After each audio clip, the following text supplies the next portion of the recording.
Retour sur le plateau. En plateau, je veux dire, avec notre professeur, le professeur Henri Essommet, qui est gynéco-obstétricien, voilà, et qui est chef du département de gynécologie et obstétrique à l'hôpital La Kentini de Douala. On sera ensemble aujourd'hui. Il faut avouer qu'il a un planning assez chargé et a accepté de venir sur ce plateau pour vous, chers téléspectateurs, et surtout répondre à vos questions. Bonjour, professeur. Bonjour. Et bienvenue. Merci. Bonjour, grand pauvre. Merci d'être venu. C'est un honneur pour nous. Good morning and welcome to the program. Merci. Enseignant aussi, il est aussi enseignant à l'université, à la faculté de médecine de Douala. Voilà, je ne me trompe pas, voilà. Et ensemble, on parle d'un sujet qui a trait aux femmes, qui est lié aux femmes. Je ne sais pas si les hommes aussi ont ça, mais bon. Quoi? Mais... Les fibromes. God, arrière de nous. Hey! Mais vous avez votre part, hein. Oui, voilà, vous avez votre part. Et pour vous, de la prostate. Voilà. Voilà, la prostate. Oui. Alors, professeur, aujourd'hui, on parle de ce fibrome. On a constaté qu'aujourd'hui, beaucoup de femmes en souffrent de plus en plus. Parfois, on retrouve même des jeunes filles qui se retrouvent, des jeunes filles de la vingtaine, qui se retrouvent avec des fibromes. Et si on peut définir le fibrome ou myome, c'est quoi? C'est déjà chaque fois qu'il nous est donné l'occasion d'atteindre le grand public, nous ne cessons de dire merci.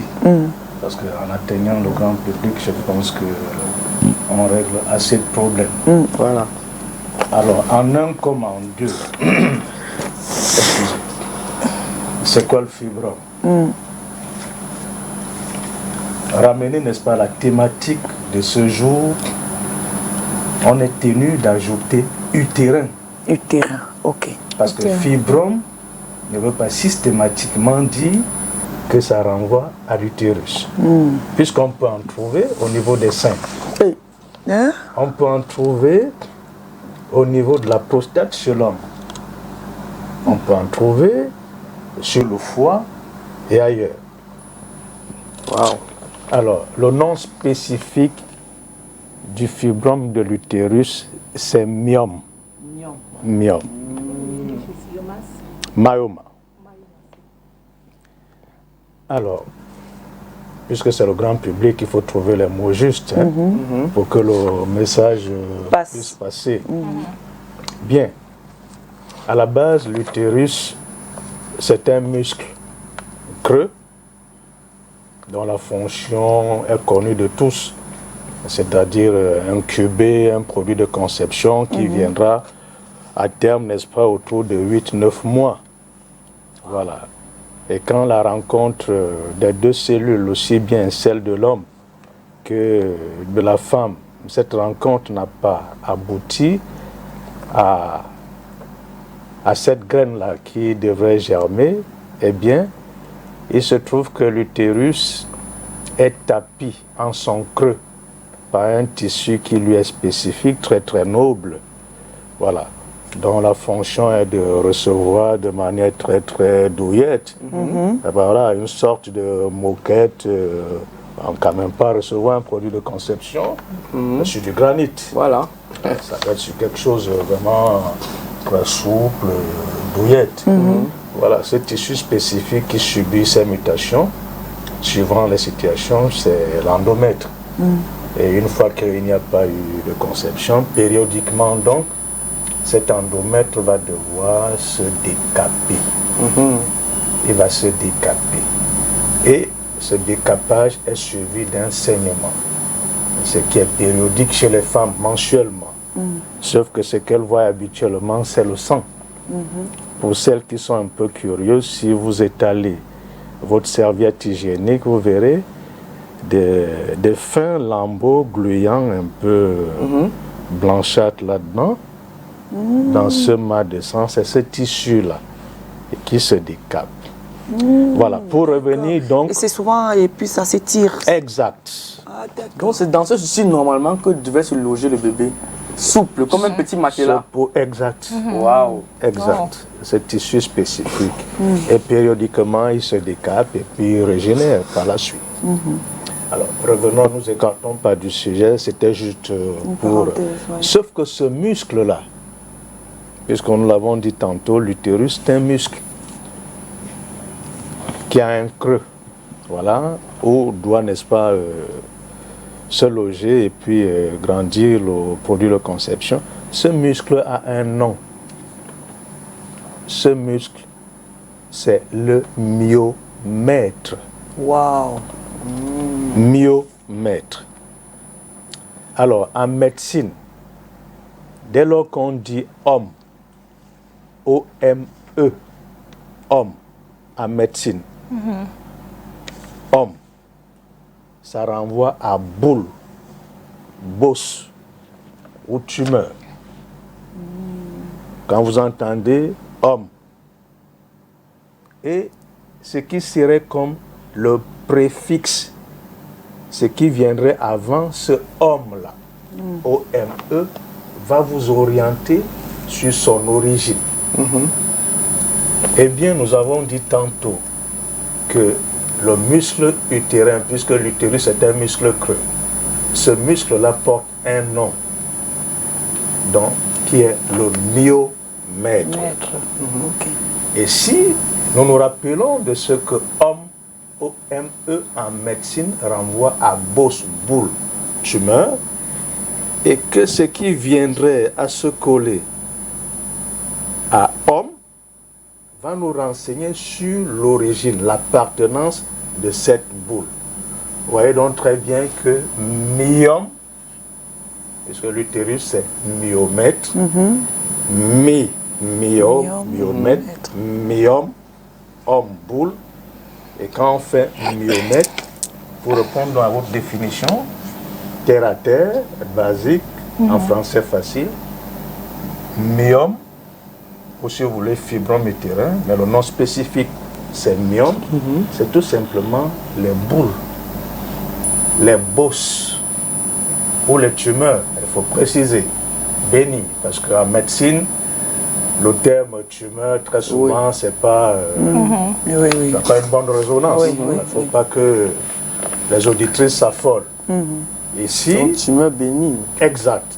C'est des boules simples qui se développent aux dépens du muscle même de l'utérus qui est le myomètre. Ce n'est pas quelque chose qui est venu d'ailleurs, qui a circulé à travers le sang et qui serait venu se greffer sur l'utérus.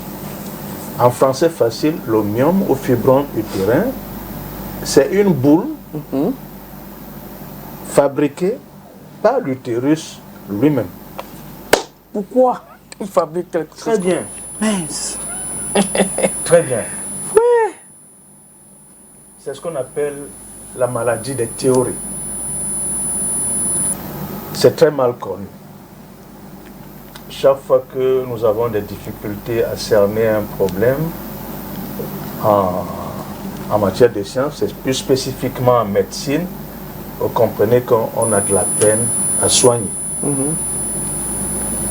L'origine, la cause, beaucoup de théories sont annoncées, mais elles n'expliquent pas toute la survenue. L'essentiel de la théorie, c'est qu'il y a une hormone qui est particulière à la femme.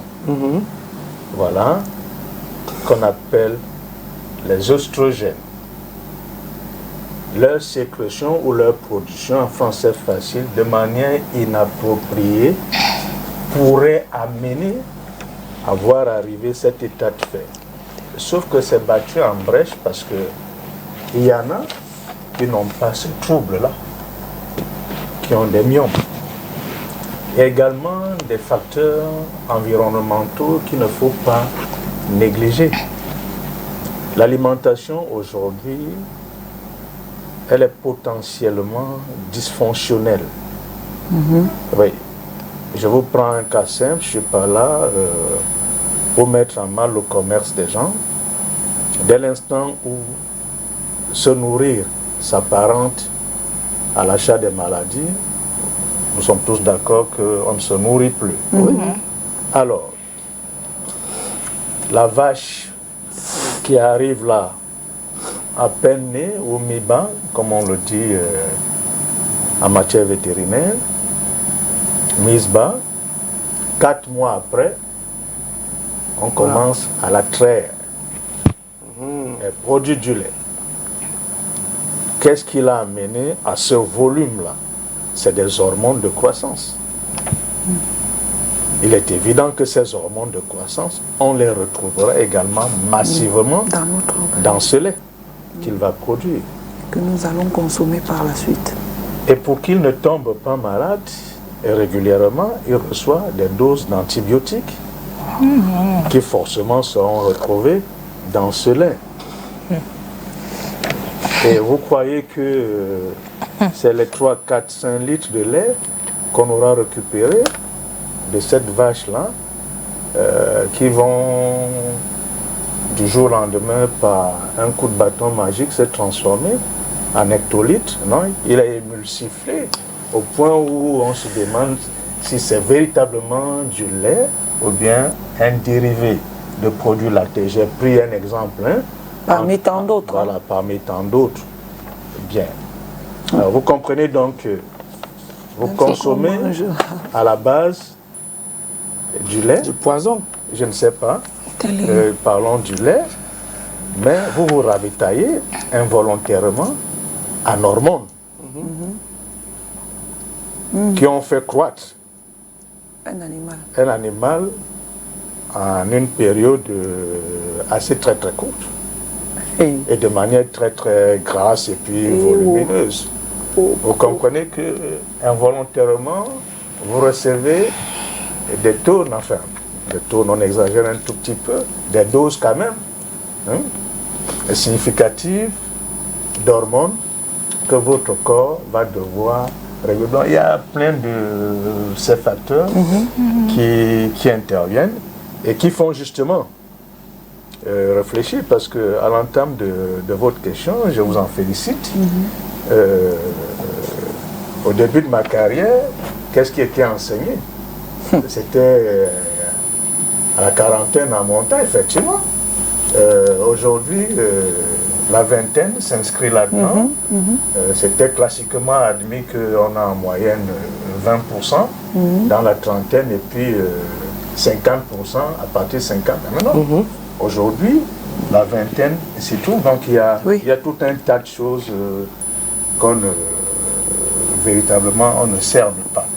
Toutefois, il y a quand même un constat qui fait dire que ça semble être une maladie. C'est que nous avons une pathologie dans notre jargon. Semble être une maladie qui affecte particulièrement une communauté, racialement parlant. Oui. Les Noirs, les femmes noires, qu'elles soient typiquement d'ici chez nous, c'est-à-dire du continent, ou bien de la communauté expatriée depuis des siècles aux États-Unis. Le risque semble 4 fois plus élevé chez la femme noire que chez la femme blanche. Voilà pour le tout petit détail que nous avions. On a déjà affaissé. Why is it that way? Like, it mostly affects black women than the white women? Le constat, il est fait. La recherche continue. Voilà. J'ai une question, prof. Comment savoir chez les femmes qu'elles ont les myofibromes à l'absence des symptômes? Parce que, apparemment, selon ce qu'on parlait ici, Mergas et Cathy, il n'y a pas de symptômes. Parce que j'ai posé la question, comment est-ce qu'on attend à ce que ça devienne gros avant d'aller au pays? Elles ont dit que parfois on ne constate même pas, on constate tardivement. D'où ma question, comment les femmes doivent savoir qu'elles ont ça alors que les symptômes ne sont pas visibles? Non, il y a d'abord les symptômes. Bien. Il y a les symptômes. Dans l'ordre d'une fois sur deux, ça ne se manifeste pas. Voilà. Et c'est souvent curieux, c'est à l'occasion d'un suivi de grossesse qu'on découvre. Il y a 3 échos classiquement, échographies classiquement qui sont demandées. à la femme enceinte au tout début, à mi-chemin, et puis à l'approche de la période d'accouchement. Voilà. Chaque échographie ayant, n'est-ce pas, son objectif bien précis. Alors c'est souvent à l'occasion de ces échographies qu'on lui signale que, mais en passant, on a vu.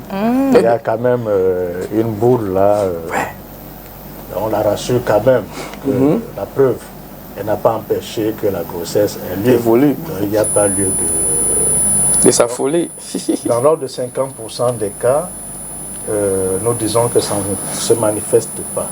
C'est asymptomatique. Et je profite également à ce niveau pour préciser que dans l'ordre de 50% des cas, on ne va pas les opérer et on ne devrait pas les opérer.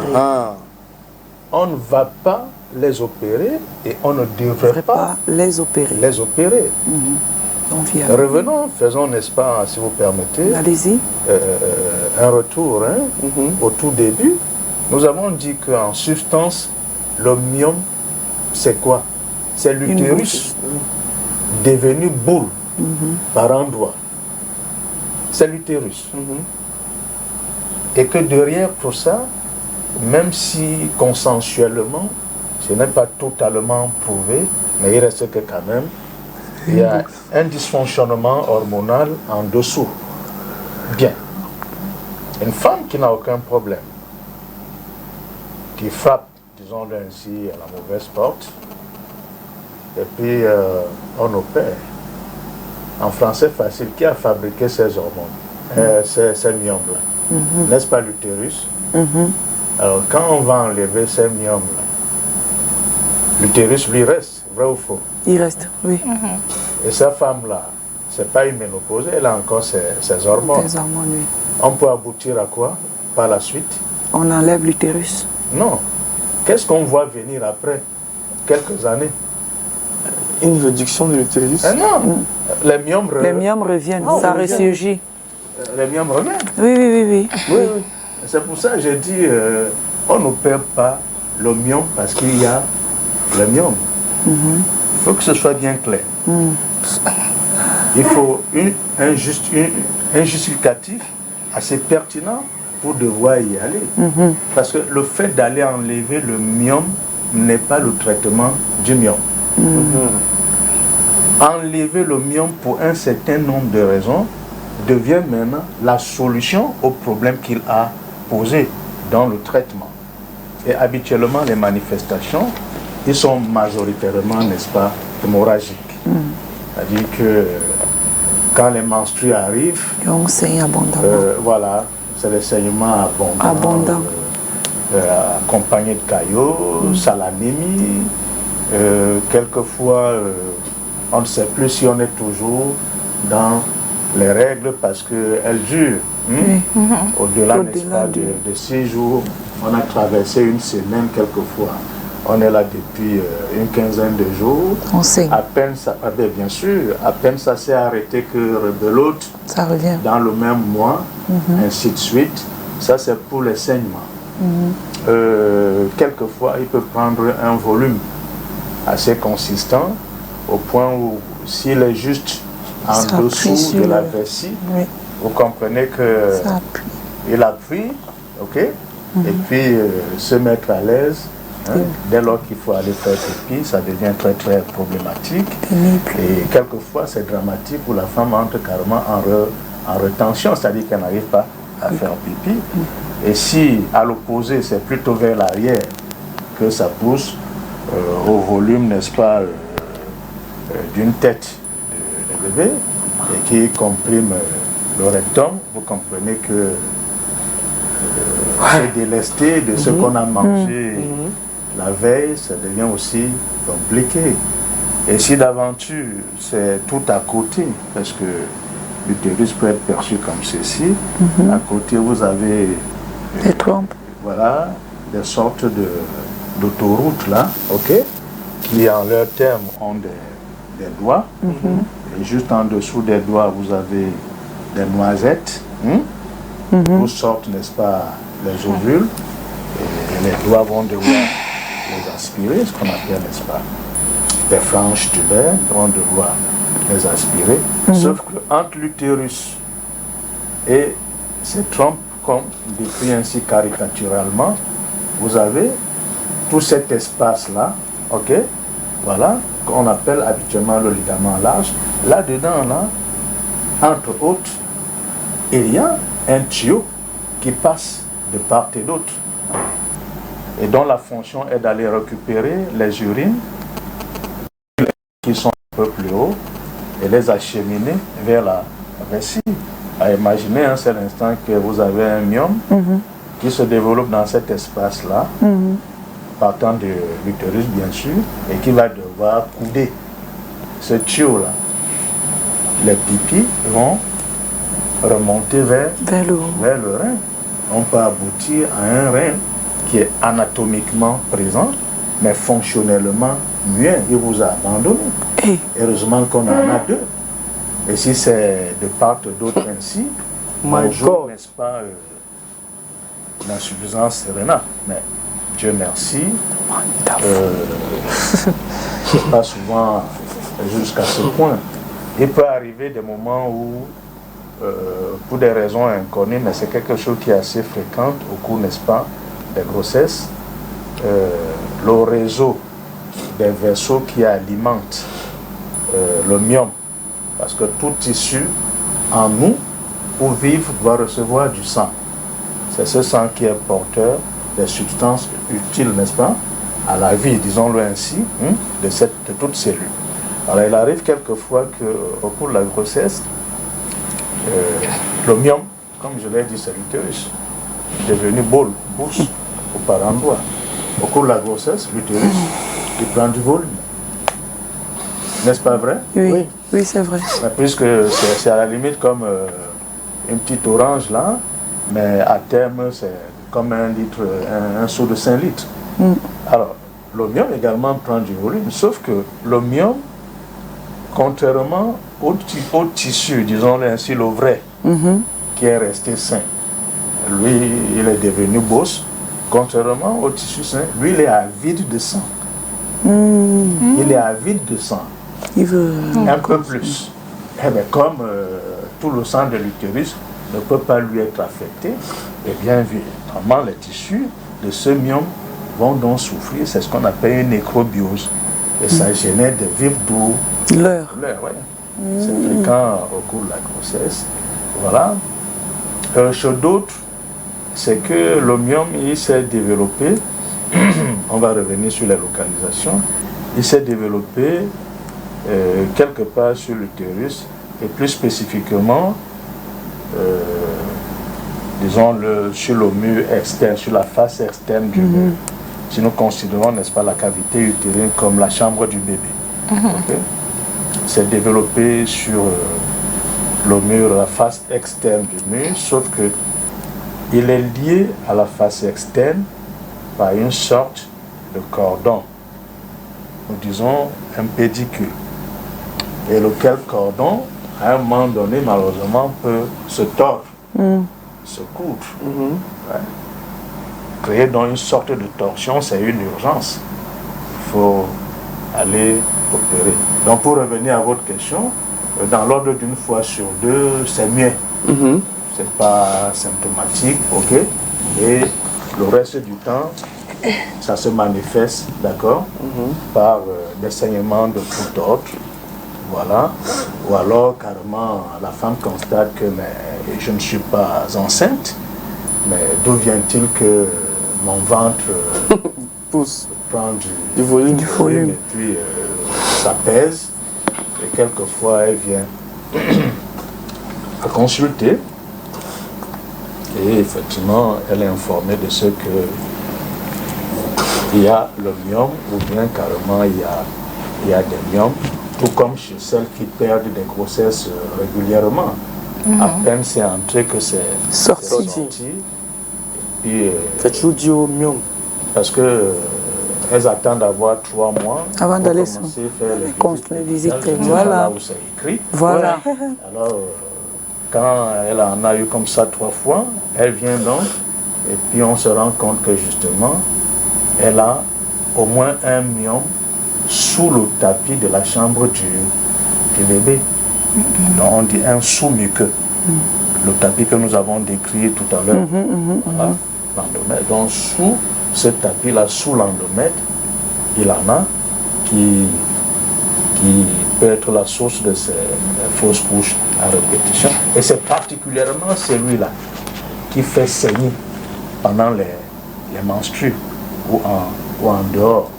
Ceux qui sont enchâssés dans les murs, donc dans les parois, on dit intramuraux, classiquement ils sont muets. Ils sont muets, sauf si le développement est tel que, tout en étant dans le mur, il pousse carrément aussi le mur vers la cavité. Vers la cavité, il aura le même effet que celui qui est sous le tapis de la chambre du bébé. Et bien là, il y a l'autre que je vous ai décrit qui est entre, n'est-ce pas, le crépissage du mur, là-bas dehors, et le mur lui-même. On va l'appeler maintenant un sous serreux. Et c'est ceux-là que habituellement vous pouvez toucher pour celles qui vous sentez des grosses ciels. Now, I just want to find out, like, you just make mention of the fact that undergoing a surgery, it's not the only treatment for uterine fibroid. Now, I want to find out from you, what are the different options, treatment options, especially in a pregnant woman, especially a woman that is pregnant and equally has fibroid? D'accord. Je vais revenir là-dessus. Vous avez autre chose à dire? Non, moi c'était juste, je veux rester sur la phase parce que le traitement c'est encore très loin. Oui. On est encore dans le traitement, c'est à la fin. Donc maintenant, si on veut aller sur la symptomatique, les symptômes tout à l'heure, comme vous étiez en train de décrire, parlant ces femmes qui attendent 3 mois avant d'aller se faire consulter. Alors, ça veut dire qu'une femme qui n'a on n'a peut-être pas encore détecté des myomes en elle. Si elle perçoit qu'elle n'a pas ses règles, absence de règles, elle devrait automatiquement aller consulter d'abord pour les visites prénatales pour éventuellement éviter une perte de grossesse par la suite si jamais on découvre qu'il y avait un fibrome, si elle atteint, parce qu'elle peut-être, moi je connais quelqu'un par exemple, elle attend toujours 3 mois avant d'aller consulter parce qu'elle a déjà accouché. Et elle a perdu les 2 grossesses qu'elle a déjà. Et on lui avait déjà enlevé des myomes d'au moins 12 kilos. Et puis par la suite, elle conçoit, mais elle ne va pas consulter. Elle attend toujours 3 mois. Comme il me plaît souvent de le dire, on ne peut pas réveiller quelqu'un qui ne dort pas. Première chose. Deuxième chose, votre question me permet d'aller au-delà même du myome. C'est de passer le message au grand public et leur dire que c'est aussi simple que ça. Toutefois que vous avez un retard, est-ce une grossesse ou pas, ça donne droit à une consultation. Parce que au-delà des troubles du cycle qui peuvent être, n'est-ce pas, l'explication de ce retard, il y a que ça peut être une grossesse. Mais qui c'est qui vous dit qu'elle est dans la chambre du bébé et que ce n'est pas une grossesse retardataire qui s'est arrêtée quelque part dans la trompe, avec les conséquences dramatiques que nous connaissons, de ce qu'elle se sent enceinte, puisqu'elle a un retard, elle a fait son test urinaire de grossesse qui est positif, mais elle ne vient pas consulter, jusqu'au jour où, prise de douleur, elle s'écroule quelque part, tout simplement parce que c'était une grossesse, n'est-ce pas, retardataire, donc qui s'est arrêtée à mi-chemin au niveau de la trompe, ce qu'on appelle une grossesse extra-utérine. Et puis la trompe, elle s'est rompue, hémorragie cataclysmique, elle n'est pas tout à côté, et quelquefois, c'est un drame. Pour dire quoi, comme je le disais, nous le disions tantôt, tout retard de règles donne droit à une consultation, donc on ne va pas attendre 3 mois pour celles qui... Et ces femmes qui ont souvent des douleurs, parce qu'on dit toujours que c'est le ver de la femme, parce qu'on aime à dire ça. Elles ressentent des picotements au niveau de l'utérus, et puis on te dit au village que c'est le ver de la femme, c'est que ça marche souvent, etc. Pourtant, ça peut être autre chose. Déjà, le ver de la femme, ça c'est le concept de nos parents et puis de nos grands-parents. Scientifiquement, il n'existe pas. C'est tout simplement un état inflammatoire du fait des infections, disons-le ainsi, du bas-ventre de la femme, qui n'ont jamais été traitées ou qui ont été traitées mais pas suffisamment et qui vont donc, du fait des inflammations que ça induit, aboutir à des accolements, des attachements où l'utérus se retrouve entremêlé, avec ses trompes, ses collets ci et là.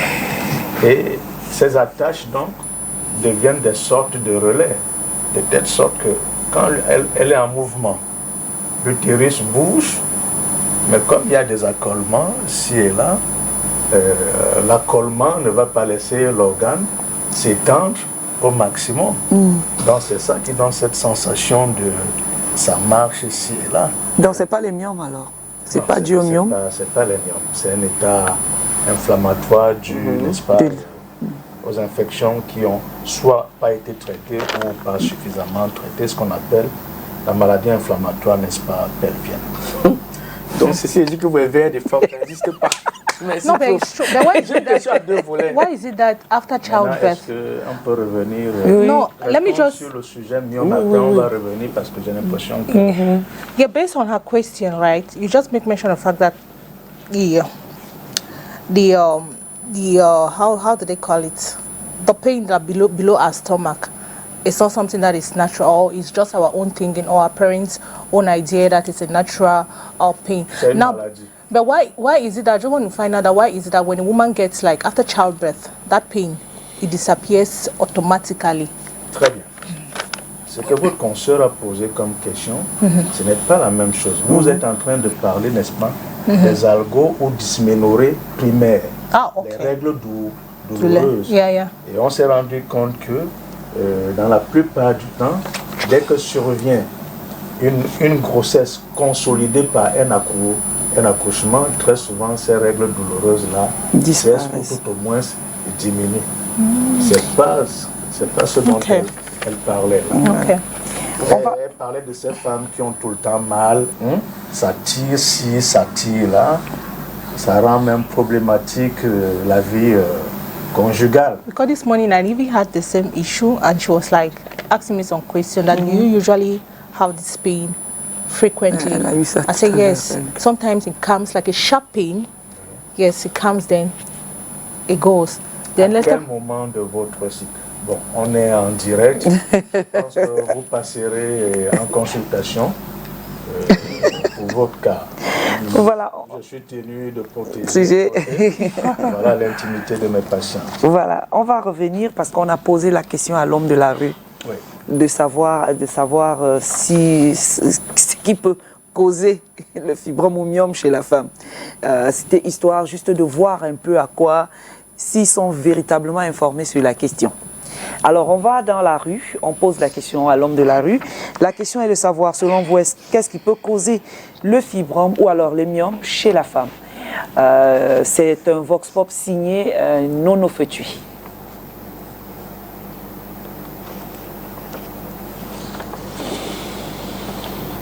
Voilà, on y revient dans quelques petits instants, le temps que ça se prépare de l'autre côté, là-bas à l'arrière. Donc je disais tantôt qu'on parle, je crois que le professeur est en train de parler, on parle du myome, fibrome, puisqu'on nous a, on ne dit plus fibrome, on dit plutôt myome. Voilà, et vous ajoutez fibrome utérin, voilà, fibrome utérin ou myome. Dans quelques instants, juste après ce Vox Pop, vous aurez la possibilité d'appeler au numéro de téléphone qui est déjà affiché au bas de votre petit écran. Histoire de poser votre question au professeur qui répondra à vos questions. Mais avant, on va d'abord faire un stop dans la rue, poser la question à l'homme de la rue de savoir, selon vous, qu'est-ce qui peut causer le fibrome utérin chez la femme. Merci pour la question. Je pense que les femmes prennent trop de contraceptifs qui créent des mutations et des changements hormonaux inexplicables qui peuvent causer des myomes et des fibromes chez les femmes. Je pense bien que les fibromes bien les myomes peuvent être causés par, on peut parler d'un développement d'une cellule, c'est-à-dire un développement anormal bien sûr, un développement anormal d'une cellule qui est étranger bien sûr, qui est étranger à l'organisme et qui peut donc être découvert lorsque nous faisons les échographies, c'est-à-dire la femme porte on croit que l'enfant porte l'enfant, mais en réalité il s'agit d'un myome, du fibrome. Donc moi je ne sais pas trop ce que je vais comment dire ça. Bref, c'est ce que moi j'ai en tête. C'est ce que j'ai en tête, je sais pas. Moi particulièrement, j'en ai entendu parler de manière indirecte, par exemple sur les réseaux sociaux, et vraiment je ne connais pas grand chose en ce qui concerne les myomes, sauf que la plupart du temps quand je lis des trucs dessus, c'est cause d'infertilité et de stérilité chez la femme, donc j'aimerais vraiment en connaître plus. Bon, moi particulièrement, pas grand chose. Pas grand chose. Oui, je sais quand même que c'est une maladie qui touche beaucoup de femmes, surtout arrivé à un certain âge. Bon, on peut dire quand tu commences à faire certaines choses. Bon, c'est ça que je me dis, que c'est à cet âge-là. Mais bon, moi personnellement, je ne connais pas vraiment, vu que ça m'est jamais arrivé et je n'ai pas de proches vraiment qui en souffrent. Particulièrement, je ne l'ai pas encore expérimenté. La connaissance que j'ai de cette maladie, c'est une connaissance approximative, survolée des personnes qui en parlent, des femmes qui en parlent, disant qu'elle est source d'infertilité, source de stérilité et tout. Et j'aimerais vraiment savoir moi-même quelles en sont les causes, quelles en sont les manifestations. Comment est-ce que cette maladie se vit auprès des femmes? Voilà, alors professeur, vous venez de regarder, d'écouter, qu'est-ce que vous voulez dire? Au moins, la plupart ne sont pas au courant de cette maladie. En fait, ils entendent parler, mais ne savent pas comment ça se manifeste. Oui. Deux interventions majeures de tout ce lot. Il y a la toute première, sans trop le savoir, a dit quelque chose de pertinent. Elle est revenue sur la théorie, n'est-ce pas, hormonale, oui, contraceptif, qui est connue, ce que les apports d'hormones sont dénoncés, mais spécifiquement, n'est-ce pas, la partie œstrogénique. Voilà. Sans oublier tout ce que j'ai décrit de dysfonctionnel avec l'alimentation. L'alimentation qui est très potentiellement dysfonctionnelle parce que c'est beaucoup de produits qu'on y met pour faire grandir, croître, beaucoup de ces aliments que nous consommons avec des impacts pas toujours prévisibles. Quant au reste, ça rejoint tout simplement le fait que c'est une pathologie, une maladie tout à fait latente et muette, en dehors des saignements, ou quand c'est vraiment volumineux, rien d'autre. Rien d'autre. J'ai une question à deux volets, prof. Je reviens un peu avec Megras qui parlait de la jeunesse, les 22 ans, une fille a le fibrome utérin. À partir de quel âge est-ce qu'on doit avoir un fibrome utérin? Le deuxième volet, c'est qu'est-ce qui explique la récidive après le traitement, le fait que ça revienne? Qu'est-ce qui explique ça? Bon, ça rejoint notre propos de tout début. En médecine, chaque fois qu'on ne cerne pas la cause, on traite. L'efficacité n'est pas souvent au rendez-vous. Je vous dis, au début de mes études, il faut aller chercher. Dans 3 décennies en arrière, il était dit que dans la trentaine, on trouvait 20% et 50% à partir de 50 ans. Aujourd'hui, les vingtaines sont là-dedans. Et les dosages hormonaux ne sont pas toujours justifiés ici quand on en fait. Pour prouver, c'est donc dit qu'il y a un élément qui nous échappe. Il faut être humble en médecine. Mais cependant, comme nous l'avons dit, le constat, il est fait. Le risque est très élevé dans notre communauté raciale noire. Oui, notre raciale noire. Maintenant, la récidive, nous pensions avoir été didactiques pour passer le message. Nous revenons là-dessus. Quand vous dites myome, dites c'est l'utérus qui est devenu boule par endroit. C'est quoi? L'utérus qui est devenu boule par endroit. Si vous enlevez pour X raison la boule, c'est une partie de l'utérus que vous avez enlevée, vrai ou faux? Vrai. Qui avait fabriqué avant cette boule-là? L'utérus. L'huile reste, vrai ou faux? Vrai.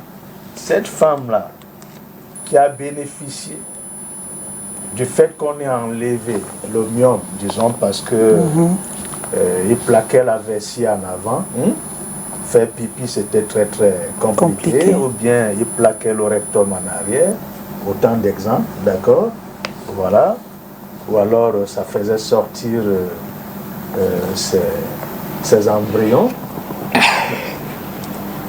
elle continue de produire des hormones, vrai ou faux, elle n'est pas ménopausée. Et qu'est-ce qui a fabriqué? C'est, même si on ne connaît pas le mécanisme, on sait quand même l'organe qui fabrique ces boules-là. C'est intimement lié. C'est cet organe qui devient boule par endroit. Non, c'est l'utérus. Donc, aussi longtemps que l'utérus est là, la récidive est évidente. Le risque, il ne faut pas apeurer les téléspectateurs. Le risque de récidive existe et il faut savoir communiquer là-dessus. C'est pour cela que nous vous disons que le premier traitement, si on peut déjà passer au volet traitement, par rapport à votre question, le premier traitement d'un myome, dans l'ordre de 50% des cas, le premier traitement, c'est l'abstention, c'est-à-dire on ne fait rien. Et on ne fait rien.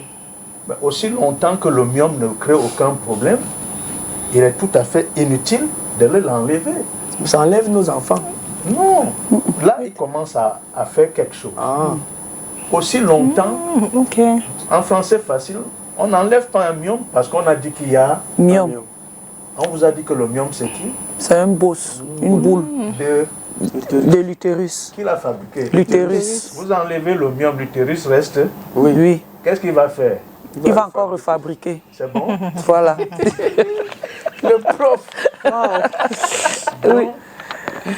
Donc, le terme myomectomie, qui en français facile n'est que l'acte chirurgical d'aller décoller et enlever le myome où qu'il soit, n'est que le traitement, la réponse apportée au problème posé par le myome et non du fait de sa présence. Est-ce que c'est clair? La myomectomie, le fait d'aller opérer, enlever le myome, ça devient plutôt le traitement posé par le myome et non la réponse du fait de sa présence. C'est pas parce qu'il est là qu'on va l'enlever. Si pendant que la femme voit ses menstrues chaque mois, elle n'est plus dans les serviettes classiques, elle en arrive, n'est-ce pas, à mettre des couches bébés, à doubler, elle est toute pâle, elle s'écroule quelquefois, on lui donne toute une série de médicaments que je ne citerai pas ici, parce du fait de l'automédication, c'est pour ça que sur les plateaux, je n'en parle jamais. Vous voulez vous passer en consultation. Voilà. Pas forcément chez moi, il y en a partout. Voilà. Donc on tente une prise en charge médicamenteuse, ça ne marche pas. La solution devient donc d'aller enlever ce myome, puisqu'on sait que c'est lui la cause de ces saignements abondants. Je ne sais pas si je me fais comprendre. Alors, cette opération, c'est le traitement de l'anémie et des saignements abondants chez cette femme-là. Ce n'est pas parce qu'il y a le myome. D'accord? D'accord. Elle était au bureau un matin. Elle a constaté depuis quelque temps que pour faire pipi, elle met quand même une petite pression au niveau du bas-ventre, comme si elle faisait les selles. Jusqu'au jour où patatras, rien ne sort, elle est bloquée, ça gonfle là, la vessie monte, elle a très très mal, on nous l'amène, bien sûr pour la soulager rapidement, on va passer la sonde pour que elle puisse évacuer. Mais quand on fait l'échographie, on découvre tout un gros myome qui est juste derrière la vessie et qui plaque ça. Vous comprenez donc que le traitement de sa rétention d'urine, c'est d'aller faire quoi? Enlever le myome. Très bien. On est en train de traiter sa rétention d'urine. Voilà. Oui, exactement. En allant enlever le myome. On n'est pas en train d'aller enlever un myome parce qu'il y a le myome. Donc le premier traitement, c'est l'abstention, puisque une fois sur deux, vous ne savez même pas qu'il est là. C'est vrai. C'est au cours d'une échographie. Raison qu'on vous signale qu'il y a des billes. C'est vrai. Mais en même temps, moi je voudrais savoir, est-il possible... Si je peux finir avec le volet traitement, oui. Et pour qu'on revienne, ou bien si vous voulez poser vos questions. Oui, c'était juste entrer dans... Est-il possible de tomber enceinte en ayant un myome? Bien évidemment. Bien évidemment. Et vous accouchez normalement aussi longtemps que là où il est posé, il n'est pas à la sortie de la porte du bébé. C'est-à-dire une position prégnante. Même un gros myome. Comment? Même un gros myome. Tout dépend de là où il est situé. Ah, d'accord. La cavité que j'ai décrite tantôt, c'est là où nous nous trouvons actuellement. Ok? C'est là où le fœtus, l'embryon, et plus tard le fœtus se développe. Là où nous nous trouvons actuellement. Mais pourquoi voulez-vous qu'un myome qui est dans le mur, vienne l'empêcher de se développer et puis le moment venu, de sortir aisément par la porte, être accouché là. Ça devient problématique si il est dans le mur, d'accord? Il est dans le mur, donc intramural, volumineux, avec un impact sur la cavité, c'est-à-dire que vers la sortie là-bas, on le sent. Et très souvent même c'est source de malposition du fœtus, au lieu qu'il envoie la tête vers le bas, c'est quelquefois les fesses qui s'y trouvent ou bien il est carrément latéral. Mais est-ce que pendant qu'on est en train, quand l'enfant sort, parce qu'on dit que l'enfant sort et le myome, on enlève une fois les myomes lors de l'accouchement? On ne touche pas, classiquement. Parce que le myome, c'est l'utérus. Le myome, c'est l'utérus. À l'état de grossesse, ce muscle est tellement imbibé d'hormones, que aller énucléer, enlever ce myome-là, vous risquez de finir par, dans le même temps, d'aller au-delà de la césarienne et enlever l'utérus parce que ça va saigner énormément. Vous pouvez l'enlever si éventuellement il est du type que j'ai décrit, c'est-à-dire pédiculé. C'est-à-dire qu'il est relié à l'utérus par un cordon. C'est simple, vous ligaturez le cordon, c'est-à-dire vous l'attachez, voilà, de part et d'autre, et au milieu vous sectionnez et il tombe. Et ça finit quand même le myome, parce qu'il se dit qu'à la ménopause, à la ménopause, on ne peut plus avoir les myomes. Très bien, on revient en arrière. On vous a dit, quand bien même le phénomène myome n'est pas clairement expliqué, on sait toutefois quand même qu'à la base, il y a un problème d'hormones. Et il y a des constats qui sont faits. La jeune fille, n'est-ce pas, impuberte, donc celle qui n'est pas encore, qui ne voit pas encore ses menstrues. D'accord? Comme elle ne sécrète pas encore suffisamment d'œstrogène, il n'y a donc pas de myome avant la puberté. Il n'y en a pas. Première chose. Et comme la grossesse est un état, certes physiologique, où cette hormone-là, elle explose littéralement, les œstrogènes. Et en dessous, il y a la progestérone, qui est l'hormone de soutien de la grossesse. Mais la sécrétion d'œstrogène explose énormément, fait croître le muscle utérin, le myome également, il grossit. Qu'est-ce qui se passe à la ménopause? La ménopause, essentiellement, comme je le dis souvent, c'est la retraite des ovaires. comme vous êtes employé, date de mise en fonction, première règle, d'accord? Retraite, absence totale des règles. C'est la retraite des ovaires. Mais à la base de la retraite des ovaires, il n'y a que les hormones ne seront plus sécrétées. Et qu'est-ce qu'on constate? Et comme les hormones ne sont plus sécrétées, l'utérus, même sans myome, va maigrir à la ménopause. Et comme le myome n'est qu'une partie intime de l'utérus, bien qu'étant là à la ménopause, autant l'utérus va maigrir. Lui aussi, il va mourir. Je ne sais pas s'il va mourir, mais il va tout au moins également s'affaisser. Voilà. Mais j'ai encore une petite incompréhension là. Tout à l'heure, comme vous avez expliqué qu'elle va à l'hôpital avec un myome qui l'empêche d'uriner, vous faites d'abord le truc, elle urine. Non, c'est la sonde qu'on passe à partir du trou des pipis là, voilà. Elle urine. Bon, si après avoir coupé ça, ça m'empêche pas de poser la question comment faire pour prévenir toujours cette récidive là. Bien sûr que vous avez dit que ça va toujours revenir, mais non, je n'ai pas dit que ça va toujours. J'ai dit le risque de récidive existe parce que le myome c'est l'utérus. L'utérus est en place. Parce que je suis une femme, j'imagine qu'à tout moment on coupe. Ça bloque mes unes, je non, soyez rassurés, soyez rassurés. Une fois qu'on a enlevé celui-là, vraiment, le temps que ça revienne encore, je pense ça va prendre du temps. La ménopause serait déjà arrivée. En tout cas, merci professeur. On n'avait pas fini avec, le traitement. Allons-y dans le traitement pour... Dans une fois sur deux, vraiment, c'est le message. D'accord. C'est le message. Le reste est trop technique. Voilà. C'est le message. Mesdames de grâce, posez des questions essentielles toutefois que vous avez le myome ou des myomes lorsqu'on veut vous opérer. Dès cet instant, retenez que le fait d'aller enlever le myome n'est pas le traitement du myome.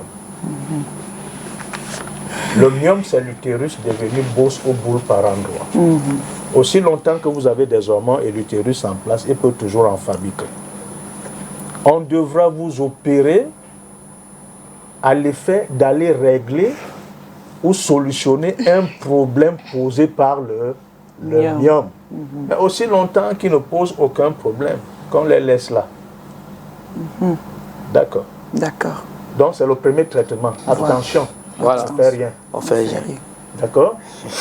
Maintenant, c'est votre ami. Il est cause de vos grossesses qui sortent là. On s'est rendu compte qu'il y en a. D'accord. Voilà. Soit il est sous le tapis de la chambre du bébé, donc il est sous muqueux. On voit carrément enchâssé dans le mur, mais avec un développement vers la cavité. Donc on dit intramural avec forte empreinte, n'est-ce pas, cavitaire. On va aller le chercher. Les différentes voies d'abord, maintenant on ne va pas en parler ici, c'est trop technique, c'est pas ça le but de l'émission. Voilà. On parlait de quoi? Des traitements. Il fait beaucoup saigner. Saigner. D'accord. On a tenté de stabiliser vos menstrues en vain. On l'a repéré. On va aller le chercher chirurgicalement. Ou alors, il y a d'autres méthodes qui existent. Ce qu'on appelle, n'est-ce pas, une embolisation, n'est-ce pas, artérielle.